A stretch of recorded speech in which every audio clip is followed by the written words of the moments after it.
কত বড় দুর্ভাগ্য আমাদের জীবনে যে একটি অ্যাসিস্ট্যান্ট টিচার তার জীবনের শেষ প্রান্তে এসে প্রধান শিক্ষক না হয়ে তিনি রিটায়ারমেন্টে যাচ্ছেন এবং হতে পারছেন না শুধু আদালতে একটি মামলার কারণে।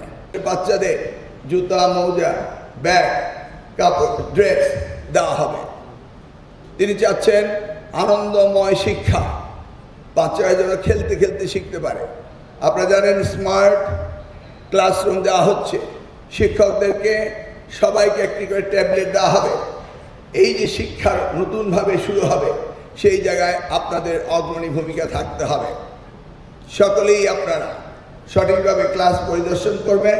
আপনারা করছেন কিনা ওই স্মার্ট ক্লাসরুম এবং শিক্ষকদের কাছে যে ট্যাবলেট থাকবে সেখান থেকে কিন্তু সেটাও বেরিয়ে আসবে যে আপনারা সঠিকভাবে সুপারভিশন করছেন কিনা। এ যাবৎ 4 মাস হয়ে গেল, আমি কিন্তু তেমন কোনো রিপোর্ট পাচ্ছি না যে এখানে এটা হচ্ছে সেটা হচ্ছে। অন দ্য আদার হ্যান্ড, আমি পত্রিকা পড়লেই দেখতে পাই, আজকে ব্রাহ্মণবাড়িয়া বিজয়নগরের একটি ঘটনা আমি বসে বসে পড়ছিলাম।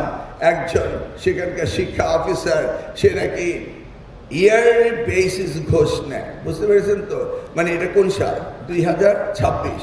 এবারের ঘোষ হবে 2026 টাকা। গত বছর ছিল 2025। তাকে 20 বার ট্রান্সফার করা হয়েছে, পানিশমেন্ট দেওয়া হয়েছে। He doesn't care. Now if it is true, he will face the music. It's not the previous government, it's the newly elected government under the leadership of Honorable Prime Minister Tariq Rahman. You have to be straightened up yourself. এবং সেই ব্যবস্থা আমাদের করতেই হবে। আমাদের প্রাথমিক শিক্ষায় 32,500 শিক্ষক, হেডমাস্টার, সেটা 2017 সাল থেকে আমরা নিয়োগ দিতে পারিনি। ইতিমধ্যে আরও 17,000 শিক্ষক রিটায়ারমেন্টে গিয়েছে।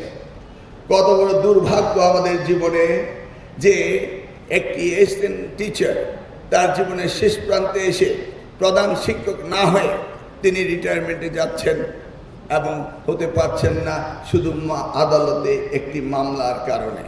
সিম্পলি মামলা হলেই আটকিয়ে যায় শিক্ষা ব্যবস্থা। কিন্তু আমি জানি এই শিক্ষা ব্যবস্থা সকলের জন্য প্রয়োজনীয়। আদালতে যে মাননীয় আদালত যারা বিচারক রয়েছেন তারাও শিক্ষাকে গুরুত্ব দেন, আমরা সকলেই দেই।